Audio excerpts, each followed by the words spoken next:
Some houses keep secrets, but Bayou Manor? It keeps the people who try to leave. Welcome back to House Archives, where every home has a history, and some stories never stop breathing. If you love true haunted stories told straight from the people who survived them, make sure you subscribe. It helps us bring more stories into the archive. I'd love to know, where are you watching from? And have you ever experienced anything strange in your house? Now, turn off your light and enjoy real haunted experiences. Let's start. At the Baton Rouge home told me the recorder would only hold 90 minutes, so I asked her to bring me 2 tapes and a glass of sweet tea with plenty of ice. My mouth gets dry when I remember too hard. She thinks I'm just an old woman wandering in the past. She don't know the past never left me. It just waits down there in the dark water, patient as a gator under a cypress knee. Y'all can call me Miss Delphine Marie LeBlanc. I was born in April of 1946, the same month the river tried to take the whole parish, and the Lord said not yet. In the summer of 1957, I was 11 years old, small for my age, all knees and elbows and eyes too big for my face. We lived out on the edge of the Atchafalaya Basin in the old Creole plantation house, folks, called Bayou Manor, though the only thing grand about it was the way the galleries sagged like a tired woman's smile. There were 9 of us children that year. 9. My mom used to say the Lord kept giving her babies because he knew the house needed feeding. I thought she was joking until the night the levee broke. It started with the wind. Hurricane Audrey came in from the Gulf like the devil himself riding a black horse. The sky turned the color of a fresh bruise and the air tasted of pennies and rot. Papa and the bigger boys, Jean-Paul, 16, Etienne, 14, and little Claude, who was 12 and already stronger than both of them, spent all day stacking sandbags along the levee that ran behind the pecan orchard. Maman kept us younger ones inside, boiling coffee strong enough to float a horseshoe and praying the rosary so hard her knuckles went white. By nightfall, the rain came sideways. The river rose up angry, slapping at the gallery posts like it was trying to climb the steps and come inside for supper. Papa said we had to move to the 2nd floor. The house had stood through Betsy, and the flood of 27, he said, it would stand through this.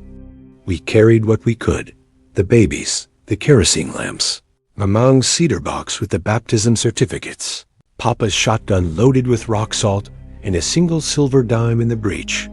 For what ain't natural, he told Jean-Paul.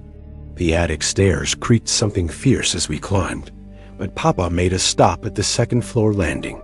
He looked up at that little pull-down door in the ceiling, the way a man looks at a coffin that ain't closed yet. We ain't going up there, he said, voice flat as the water outside. Not tonight. I asked why.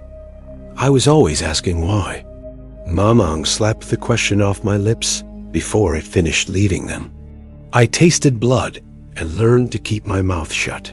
We bedded down in the 2 big rooms that used to be the master suite back when the house had masters. The floorboards sweated. The wallpaper faded green with little gold peacocks curled away from the plaster like it was trying to escape. The younger children fell asleep quick, worn out from fear. I lay awake listening to the house breathe. I swear on my mama's grave that house breathed. It wasn't the wind. It was deeper, slower. A long, wet pull in through the floorboards, then a sigh that smelled of mud and magnolia rot. In and out, like something under the house was learning how lungs worked by practicing on ours. Around 2 in the morning, the lamps started going dim, even though we hadn't touched the wicks. Papa lit another, then another. The shadows got greedy. They crawled off the walls and sat on the beds with us. Little Henry, he was 4, woke up crying that something cold touched his cheek. When Mamang pulled him close, we saw the print. 5 small fingers, pale green, gripping right on his brown skin like someone pressed a lily pad to him. Papa went to the window. The water had risen to the top step of the gallery. Black and shining, it reflected the lightning, so the whole yard looked like a broken mirror full of fire. That was when we heard the first splash on the stairs. Slow, deliberate, bare, feet on cypress wood that hadn't seen a bare foot in years. Papa grabbed the shotgun. Jean-Paul took the hatchet we used for kindling. They stood shoulder to shoulder in the doorway, while the rest of us huddled on the far side of the bed like a clutch of frightened chickens. The splashing stopped at the landing. Silence so complete, I could hear my own heart trying to claw its way out of my chest. Then a voice, soft, singing, a lullaby Maman used to sing when we were babies. Berceuse, berceuse, mon petit ange noir d'ors dans mes bras, le bayou te garde, si sawyer. But it wasn't Maman's voice. It was too young, too sweet, and it was coming from the attic.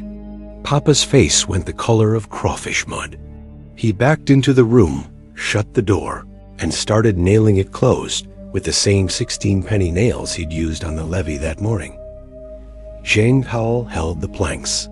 Maman was praying so fast, the words ran together like rain on a window pane.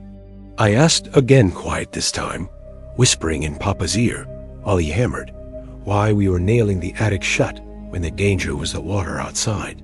He looked at me with eyes I didn't recognize. Because the children upstairs ain't ours anymore, Delphine, and they want theirs back. That was the first night. The second night, the handprints appeared on the ceiling. They started above little Henry's cot. 5 pale fingers, then a whole hand, then an arm reaching down like the plaster had turned to water. The print dripped. Not water, something thicker, darker, smelling of iron and swamp moss. Henry screamed until his voice gave out. By morning, the print had faded, but the ceiling stayed wet. The third night, the choosing began. We woke to find Marie-Therese, my sister, 9 years old, always humming, standing at the bedroom door in her nightgown, eyes wide open, smiling at nothing. She walked straight past Papa, past the nailed-shut door, and started down the stairs. Papa grabbed her round the waist. She went stiff as a fence post. Her skin was so cold it burned his hands. When he carried her back, she didn't blink, didn't cry, just kept smiling that empty smile. Maman tied her to the bedpost with the rosary from her first communion. The beads smoked where they touched Marie-Therese's wrist. By dawn, she was burning up with fever. By noon, she was gone. Not dead gone. The ropes lay on the floor, still knotted. The bed empty, the window locked from the inside. We never found her body. The water never came higher than the first floor. Night after night, it happened. One child chosen. One child walking downstairs in their sleep, smiling that terrible smile. Etienne tried to follow once. He made it to the landing before something pulled him backwards by his hair, so hard we heard his neck snap. We found him at the top of the stairs, staring at the ceiling with eyes like boiled eggs. By the 7th night, only me and Claude were left. The little ones were all gone. Jean-Paul had taken the hatchet to his own throat rather than let himself be chosen. Maman sat in the corner, rocking and humming that same lullaby in a voice that wasn't hers anymore. Papa told me and Claude to hide. He gave Claude the shotgun and told him to shoot anything that came through the door that wasn't Papa himself. Then he kissed my forehead, first time I could ever remember him doing that, and pushed me toward the big mahogany grandfather clock in the hallway. Get inside, Delphine. Curl up small. Don't make a sound. Don't come out till the water goes down, and the sun burns this house to the ground if it has to. I was little. I fit. The clock smelled of cedar and old blood. The pendulum had stopped years ago, but when Papa closed the door, I felt it sway anyway, like something inside was learning how to keep time again. I stayed in there 9 days. 9 days of darkness and the smell of my own fear. 9 days of hearing the house breathe louder and louder. Sometimes footsteps walked past the clock slow, bare, wet. Sometimes they stopped right in front of the door and waited. I pressed my hands over my mouth so hard my teeth cut my lips. I prayed in whispers until my tongue went numb. I listened to Claude scream once. Just once, then silence. I listened to Mamang sing herself to sleep forever. I listened to Papa walk downstairs on the 8th morning singing the lullaby in a little girl's voice. On the 9th day, the rain stopped. I heard voices outside, men in boats from the National Guard, calling names that used to be ours. I pushed open the clock door with fingers that didn't feel like mine anymore. The house was empty. Not ruined empty. No bodies, no blood. Just wet footprints leading from every bed to the stairs. And then, nothing. The footprints stopped halfway down like the children had learned how to fly. I was the only one they found alive. They carried me out through the front door, and the sun hit me so hard I screamed. The water had gone down some, but the yard was still a lake. I looked back once. Just once. All my brothers and sisters were standing on the upper gallery waving goodbye. Marie-Therese, Henry, Etienne, even Jean-Paul, smiling like nothing had ever hurt him. They were dripping.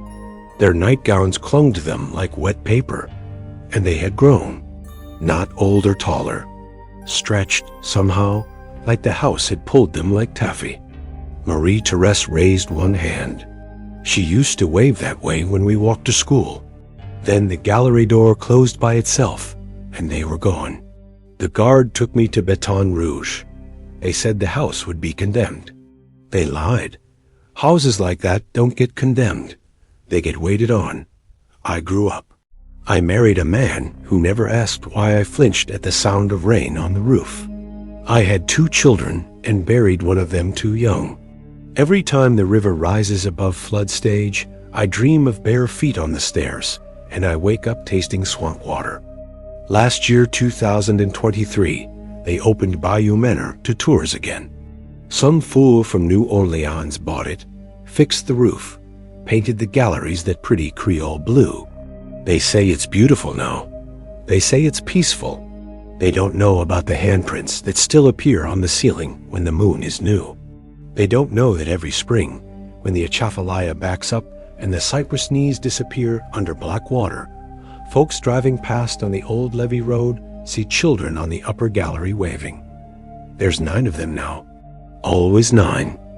And the tallest one, the one in the front with the long dark hair and the smile too wide, she looks just like me if I had stayed. They still waited on me to come home, Cher. I'm the only one who got out. And I ain't never been dry since. The truth about Bayou Manor in the summer of '82? Fine, but you pour me another double, and you don't interrupt. I lost 2 fingers and damn, near lost my everlasting soul in that house. And I ain't told this story sober in 42 years. Recorders rolling? Good. Keep it rolling. My name's Royce Guidry, but the boys on the rig called me Ro. Back then I was 24, strong as a mule, dumb as a sack of hammers, and thought I was bulletproof. I'd been roughnecking offshore since I was 17, Gulf of Mexico, 12 on, 12 off, chasing black gold for men who'd sell their own mothers for another barrel. In June of '82, we hit a gusher out past Ship Shoal, sweet light crude, the kind that makes company men cry happy tears.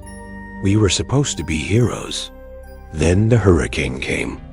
Wasn't even a named storm, just a big mean low that parked itself over the Gulf and pissed rain for 9 straight days. Our crew boat couldn't get out to the platform. The heliport flooded, and the company camp on Pecan Island turned into a lake full of cottonmouths. 5 of us got stranded on shore. Me, Tommy LeBoeuf, motorman from Golden Meadow, Big Ray Fontenot, Derek Hand, built like a refrigerator with legs, Little Ray, his cousin, the Worm, 19 and twitchy, and our tool pusher, Mr. Calvin Boudreau Old School Cajun, who still carried a straight razor in his boot. Company man calls us up on the radio, voice crackling like fried fatback. Boys, I got you a place to ride it out. Old plantation house, Bayou Manor. Owners letting us use it free of charge long as we don't burn it down. 6 weeks max till the water drops. We should have known better. Anytime something in Louisiana is free, something else is getting paid for.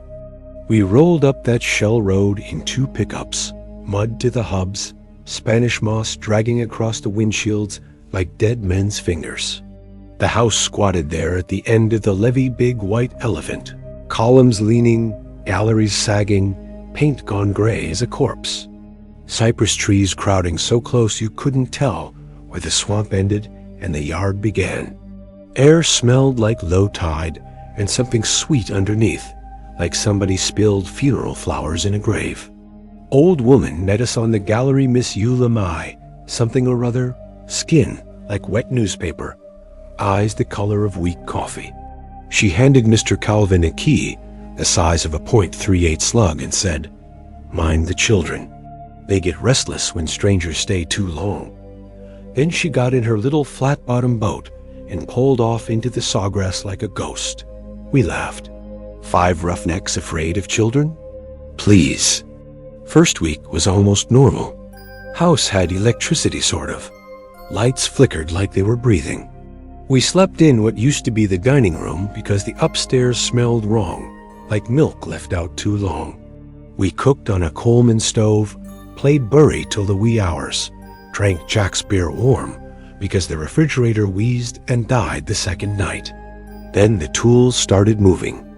I'd set my pipe wrench down right beside my boots, turn around to piss in the yard, come back wrench gone. We'd search high and low, cussing each other for pranks. Next morning we'd walk into the dining room, and there it would be, laid out on that long mahogany table with a dozen other tools arranged just so. Hammer, crescent wrench, channel locks, all in a perfect circle around a child's china teacup. Pink roses. Not a speck of dust on it. Tommy said it was raccoons. Big Ray said it was Little Ray being a smartass. Little Ray swore on his mama's grave he never touched nothing. Mr. Calvin just looked at that teacup a long time and told us to keep the doors locked at night. Second week the footprints started.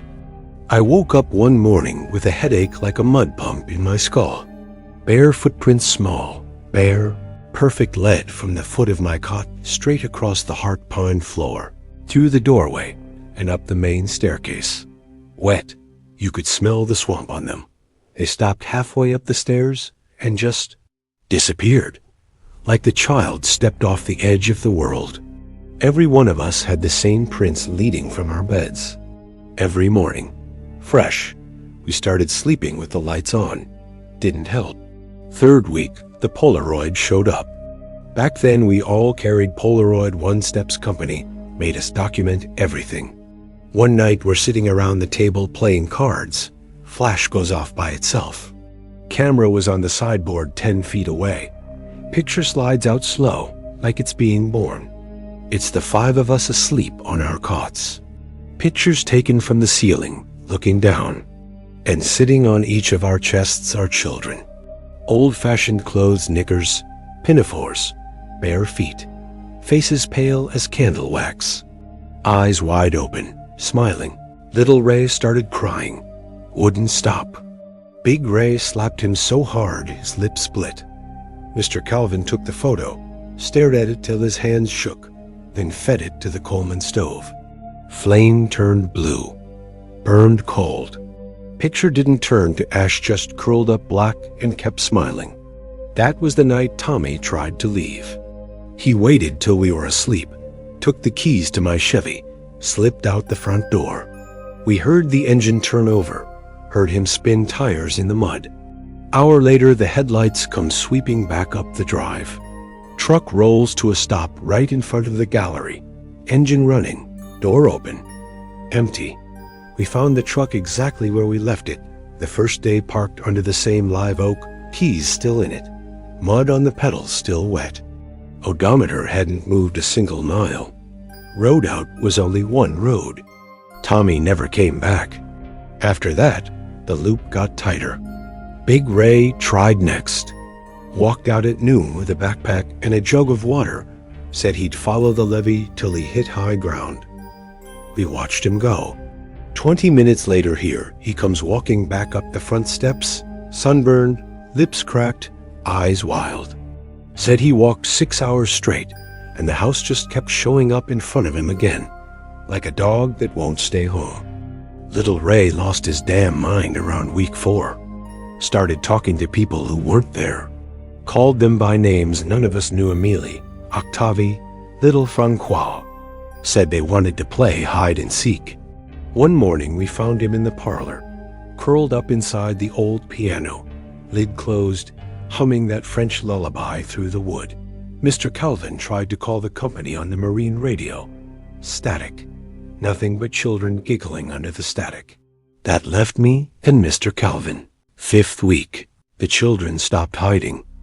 We'd be sitting at the table eating Vienna sausage out of the can, and one would walk right past us barefoot, dripping, smelling of river bottom.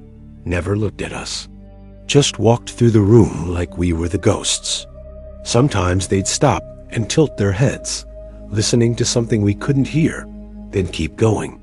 Up the stairs. Always up. One night I woke up and there was a little girl sitting on my chest. Couldn't have weighed more than a sack of rice, but I couldn't breathe. Her hair hung in wet ropes over my face. Smelled like magnolias left in a coffin too long. She leaned down and whispered right in my ear, voice sweet as cane syrup. "You can leave, Cher. Just give us something to remember you by." Next morning I was missing the ringed finger and pinky on my left hand. Clean cuts. No blood on the sheets. Fingers were laid on the table next to another damn teacup, arranged like petty fours. Mr. Calvin found me staring at them stumps.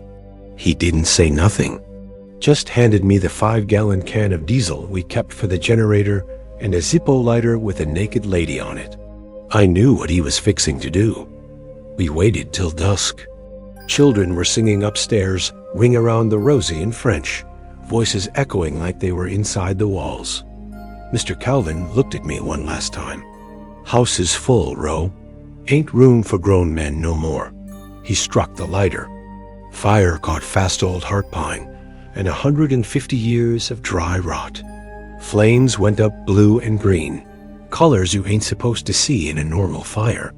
I ran out the front door dragging Mr. Calvin, but he pulled loose, walked back inside smiling like a man going home to supper. Last thing I heard was him laughing with the children, voice getting younger with every step. I made it to the levee before the heat knocked me down. Looked back once. House was burning like a paper lantern. Through the windows, I could see them, dozens of them, dancing in the flames. Children in old clothes, faces lit up happy. Some of them waved. Fire burned cold, didn't spread to the trees. Just ate the house down to the foundation and stopped. When the sun came up, there wasn't nothing left but black bones and that big iron bell in the yard, still swinging, though there wasn't no wind. They found me half a mile down the road, naked, burned, missing 2 fingers. Told the sheriff I fell asleep smoking. He knew better, but he wrote it down anyway. Company paid me off quiet, never asked about the others.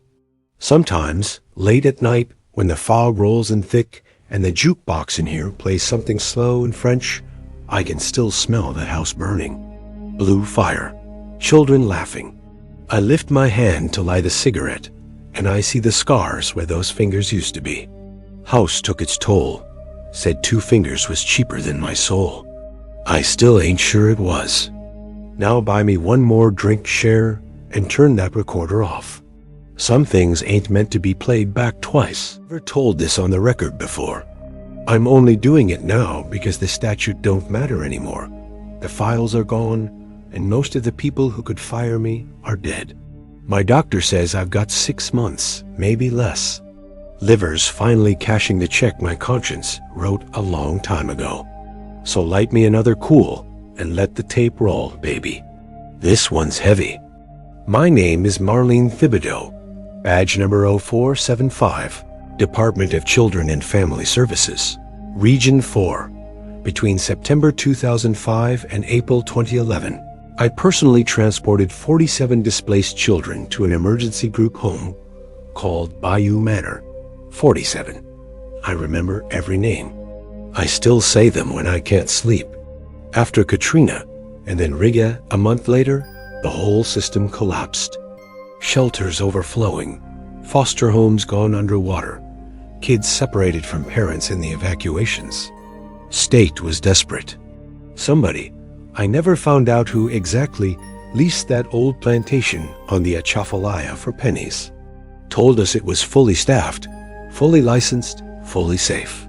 They handed me a stack of emergency placement forms and said, "Get them out of the Superdome. Get them anywhere dry." First trip was September 8th, 2005. 8 kids in a 15-passenger van that smelled like bleach and panic. Ages 4 to 16. All black and brown babies the TV cameras stopped pointing at after the water went down. I drove them myself because no contract driver would go past Henderson once they saw the turn-off. The house looked better than I expected. Fresh paint, new roof, generators humming. A woman met us on the gallery, Miss Eula May LeBlanc, same lady who'd been caretaker since God was a boy. She wore a nurse's uniform, 2 sizes too big, and smiled like somebody who'd practiced in a mirror that didn't show teeth. "Bring them in, Miss Marlene," she said. "Plenty of room." The children upstairs been waiting. I got a chill I couldn't name, but I had 8 terrified kids and orders from Baton Rouge. I signed the placement forms, kissed every baby on the forehead, promised I'd be back in a week to check on them. I came back 6 days later. House was silent.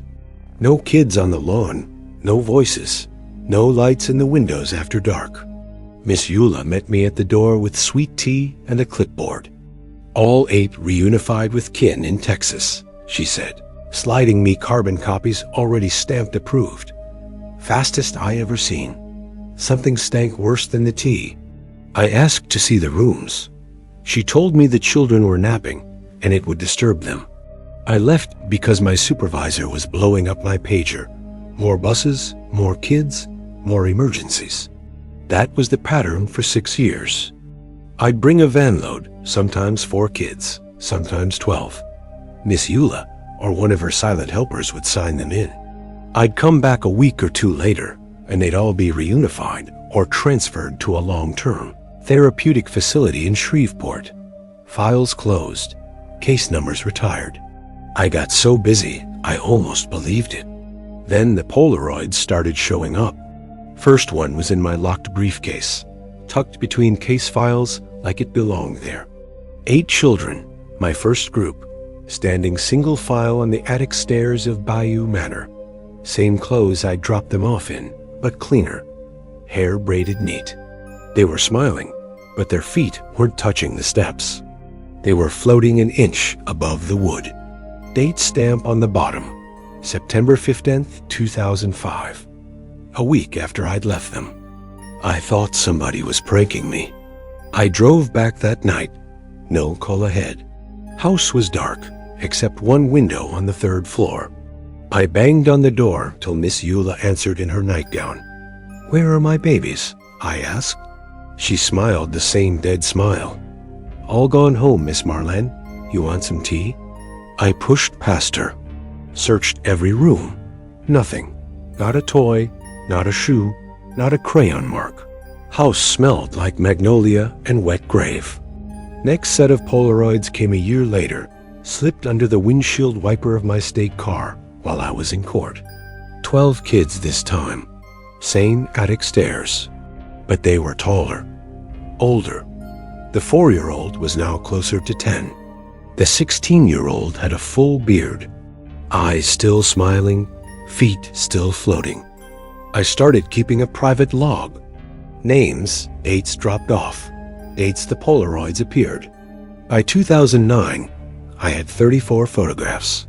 34 children who only existed in my glove box and on those attic stairs. Every single one of them growing like time moved different inside that house. I took the pictures to my supervisor. He looked at them for a long time, then handed them back. "You're under a lot of stress, Marlene. Maybe take some leave." I took leave. Drove straight to Bayou Manor with a crowbar and a .38. I wasn't supposed to carry. April 17th, 2011. Good Friday. Sky the color of a fresh bruise. I kicked in the front door. Miss Eula wasn't there. House was colder than I'd ever felt it. I went straight to the attic pull-down I'd never seen open. The stairs unfolded by themselves, slow, like a tongue coming out to taste the air. I climbed. The attic had never been an attic. It was a nursery, massive, ran the whole length of the house. Moonlight came through a rose window I didn't know existed. Rows of iron cribs, dozens of them, lined up like pews in a drowned church. Each crib held a child, my children. All 34, asleep on their backs, arms folded over their chests like little corpses laid out for viewing. They were breathing in perfect unison. In, out, in, out. The whole room rose and fell like a single lung. Their ages were wrong. Some looked 20 now, some still 4. Time had given up and just picked whatever size it felt like. At the far end stood 8 more cribs, empty, mattresses new, nameplates already engraved with the next set of names I had scheduled to transport on Monday. I raised the .38. I don't know what I thought I was going to shoot. The house, maybe. That's when the children opened their eyes. All at once. Black eyes, no whites left. They sat up together, smooth as puppets on the same string. The closest one, Jamal, age 7 when I dropped him, looked about 25 now, smiled at me with too many teeth, and said in my own voice, "Welcome home, Miss Marlin. We've been keeping your spot warm." I ran. Down the attic stairs, down the main stairs, out the front door so fast, I left skin on the banister. I drove to the field office in Lafayette, pulled every file on Bayou Manor, carried them to the burn barrel behind the maintenance shed, and poured diesel on 6 years of paperwork. They forced me into retirement 30 days later. Compromised mental health, they called it. Gave me a plaque and a cake and never mentioned the missing children again. I still get a new Polaroid every August 29th. Same rose window, same cribs. 34 children standing now, not lying down. Always 34. They never add more. I stopped the pipeline, but I didn't close the nursery. Sometimes, late at night when the chemo makes me puke bile and memory, I hear them. 34 little heartbeats, keeping perfect time with the grandfather clock that ain't ticked since 1957. They breathing together, Cher. They waiting together. And every year on the anniversary of the storm, one more crib gets a new nameplate. Mine's already there. I seen it. Still have the memory card. It's in a little plastic case in my freezer, wrapped in tinfoil like a leftover crawfish boil. I haven't looked at the photos in 25 years, but every New Year's Eve at 11:57 p.m., my phone vibrates with a new email. Same subject line. Happy anniversary, Camille. Same attachment. 1 JPEG. Same timestamp. The 31st of December 1999, 23 hours, 59 minutes and 58 seconds. Same girl in the mirror. My name is Camille Fontenot, and on December 31st, 1999, I shot the last wedding Bayou Manor ever hosted. The house had been closed since the oil crew fire in '82. Everybody said it burned to the ground. It didn't. Rich fool from New Orleans bought the bones, rebuilt it prettier than before Creole blue galleries, gas lanterns, chandeliers shipped in from France. Turned it into a boutique bed and breakfast called Le Manoir des Maries. Brides loved it. Moss-draped oaks, black water reflections, the whole Southern Gothic fantasy package. They booked 18 months out. This particular wedding belonged to Elise Marie Robichaux and Dr. Nathan Thibodeau, no relation to me. Thank God. Old money from Plaquemine, new money from his cardiology practice. 400 guests, 12-piece string orchestra from Baton Rouge, champagne that cost more per bottle than my first car. I was 31, hungry, and still believed a perfect photograph could freeze happiness forever. The ceremony was at sunset in the pecan orchard. Elise looked like something out of a Tennessee Williams fever dream, ivory silk, veil long enough to drown in, eyes the color of hurricane sky. When the priest said, "You may kiss the bride," the wind picked up just enough to lift that veil like wings. My shutter clicked maybe 40 times in 10 seconds. Best shots I ever took. Reception moved inside. They'd restored the double parlor and the grand ballroom exactly like the old photographs, heart pine floors, polished to a mirror. Cobweb chandeliers dripping crystals the size of a child's fist. I remember thinking the chandeliers swayed, slow and lazy, even though the air was still. I blamed the champagne. At 11:45, the orchestra struck up Auld Lang Syne. Early somebody wanted the midnight kiss on the stroke. Elise laughed, kissed Nathan, and told her maid of honor she was going upstairs to fix her lipstick before the toast. Honeymoon Suite was the old master bedroom on the second floor, the one with the massive antique mirror framed in black cypress. Door at the top of the stairs, brass knob shaped like a magnolia blossom. She waved, veil fluttering, and disappeared up the staircase. The door closed behind her with a soft, final click. 11:47. I took a photo of the empty staircase because the light was perfect. Moon coming through the fanlight, veil still floating on the air like a ghost that hadn't decided to leave yet. 11:52. Nathan started looking for her, called her name up the stairs. No answer. 11:55. The chandeliers stopped swaying. The orchestra kept playing, but the sound was coming from inside the walls now, like the house itself had learned the notes and decided to finish the song. 11:57. Nathan took the stairs 2 at a time. We heard him rattle the doorknob, heard him pound, heard him scream her name like a man watching his future walk off a cliff. The door was locked from the inside, key still hanging on the hook in the hallway. No key in the lock on the other side. No window open, no Elise. Midnight came and went. Fireworks went off over the Atchafalaya. 400 drunk guests toasted the new millennium while the groom kicked the door until his shoe sole split. They broke it down at 12:07. Room was exactly as she'd left it. Lipstick on the vanity. Veil draped across the 4-poster bed like a surrender flag. One high heel on the rug, the other standing upright in front of the full-length mirror as if she'd just stepped out of it. Only the mirror showed her still inside. She was standing there in full wedding dress, veil perfect, bouquet in her hands, staring out at us, mouth moving. No sound, eyes wide, tears cutting clean paths through her makeup.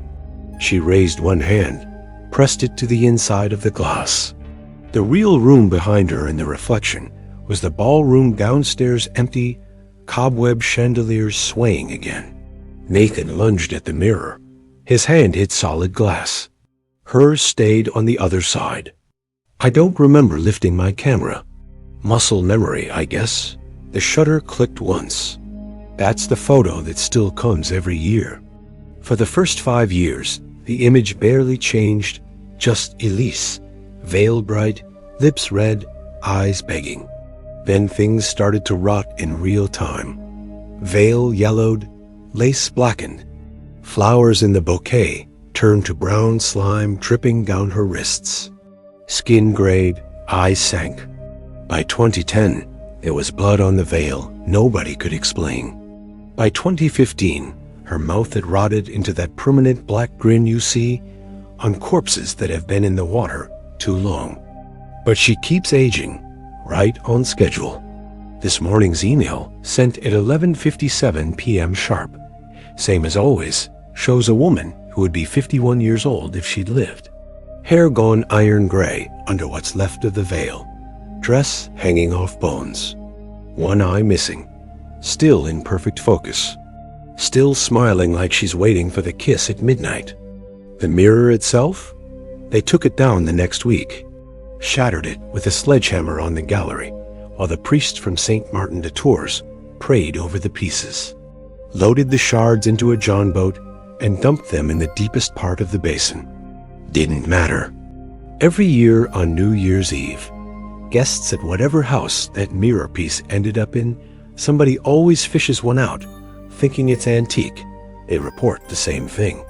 At 11:57 p.m., the lights dim, the temperature drops 20 degrees, and there she is. Inside whatever glass is in the room, TV screens, phone screens, toaster ovens, doesn't matter. She always finds a reflection. I stopped shooting weddings in 2009. Couldn't stand the sight of a white dress. I keep the memory card frozen because heat makes the file corrupt faster, and I'm terrified one day it'll finish whatever it started. I still get the email. I still open it. I still zoom in on her mouth and try to read the words she's been mouthing for 25 years. I'm almost sure now she's saying my name. Every New Year's Eve, she blows a kiss at midnight. Right at the lens, right at me. And every year a little more blood appears on the veil that wasn't there before. If your phone buzzes tonight at 11:57, share. Don't open the attachment. Some brides never leave the honeymoon. Some photographers never stop taking the picture. Hearing this, I'm still alive. If the file cuts off, assume I'm not. My name doesn't matter anymore. On the internet, I was Swamp Thing Hunter, 312K subs, full-time urban explorer YouTuber. We did abandoned hospitals, the charity wards, after Katrina, Six Flags New Orleans, whatever got the views. October 27th, 2023, me and 3 friends decided to do the big one. Bayou Manor, 24-hour overnight challenge. 4 cameras, full spectrum, spirit box, the works. Title was going to be, We Spent the Night in Louisiana's Cursed Plantation. What we caught will break you. Clickbait, yeah. Except it broke us instead. We got there right at dusk. Place looked worse than the drone shots. Roof half caved. Blue paint peeled down to gray bone. Every window blind like closed eyes. The second we cut the engine, the cicadas went silent. Not faded stopped. Like somebody hit mute on the whole swamp. We set up 4 GoPros on tripods. Cam 1 foyer, grand staircase and frame. Cam 2, dining room. Long table still set with dusty china. Cam 3, upstairs hallway, doors all closed. Cam 4, handheld on me, went live at 7:03 p.m. Central. Title card, sponsor read, the usual. Chat was already 8K strong. Tips rolling in. Everything normal.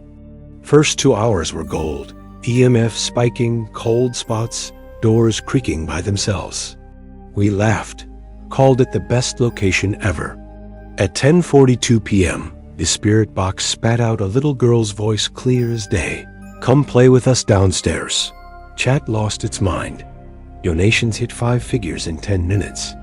We should have left then. 11:11 p.m. Cam 3, upstairs hallway, starts glitching. Vertical lines. Then suddenly, it's showing black and white footage from the 50s. Second floor hallway under 6 feet of water. Kids in nightgowns floating face down, hair drifting like seaweed. One of them turns and waves at the lens. Chat is typing in all caps. I'm still laughing, saying it's a prank. Somebody hacked the feed. Then the chat starts getting messages from brand new accounts. Usernames are the missing foster kids from 2005 to 2011. Exact spelling. Exact birth dates in the bios. Every single one says the same thing. Come downstairs, come play. We saved you a seat. 12:47 a.m. Jocks, my best friend since middle school, says he hears giggling behind him. He's holding Cam 4. He turns, nothing there. Turns back, and for one frame, the viewfinder shows a little boy in knickers sitting on his shoulders. Frame's gone before we can pause. 1:13 a.m. Lena goes to the bathroom off the parlor. Door slams, locks. We hear her screaming, and wet slapping sounds like bare feet running on wet wood. Door opens by itself 30 seconds later. Lena's gone. Camera on the floor still rolling, pointed at the toilet. Water in the bowl is black and perfectly still, but something under it is breathing. You can see the surface rising and falling. 2:06 a.m. Marco tries to leave. Walks out the front door with the car keys. We watch him on cam 1. He makes it 10 feet down the gallery. Then the footage loops. Same 10 feet. Over and over. His face gets more terrified every loop. After the 7th repeat, the camera just shows empty gallery. Keys are on the welcome mat. No footprints in the mud. It's me now. Just me. 3:07 a.m. Every camera glitches at once and snaps to the exact same angle. The dining room table. 4 place settings. 4 teacups. 4 chairs. 4 people sitting in them. Jocks, Lena, Marco, and me. We're all wearing old-fashioned clothes. Nightgowns, knickers, bare feet. We're smiling straight at the lenses. My own face is looking back at me from a chair I'm still standing behind. My double waves. Chat is 400K viewers and climbing. No one is typing anymore. Just the same message repeated from thousands of accounts. We see you. We see you. We see you. I ran. Dropped the handheld, left every camera rolling, sprinted through the front door, and didn't stop until I hit the levee road. Behind me, the house lights came on, every window glowing soft yellow, like somebody finally came home for supper. I heard singing. Children. Hundreds of them. That French lullaby from every story I'd ever read about the place. I made it to the highway, flagged down a shrimp truck, begged the driver to take me anywhere else. He did. I've been moving ever since. The stream never ended. It still live right now. Channel name changed itself to Bayou Manor _live the night I escaped. Viewer count never drops below 444. If you go look, do not go look. You'll see the 4 original cameras still running on battery packs that should have died a year ago. Empty rooms, dust floating in moonlight. Then every single night at 3:07 a.m., the feed switches to the dining room. 4 of us sit down at the table. Same clothes. Same smiles. We pour tea that isn't there. We raise cups to the camera. There's always an empty chair now. 5th place setting. Fresh teacup. Name card written in crayon. The name changes every stream. Last night, it was yours. If you're listening to this, whatever you do not open YouTube and do not type the words "We see you" in the live chat. That's how it learns your name. That's how it saves you a seat. I'm deleting every account I ever had after I send this file. Changing my name. Moving north of the Red River, where the ground stays dry.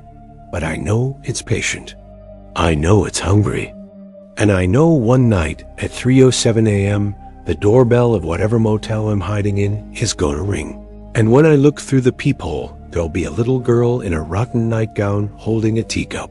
She'll smile and say, "Your water's getting cold, Cher. The family's waiting downstairs. Turn this off now. Don't finish the series." Some houses don't want to be archives.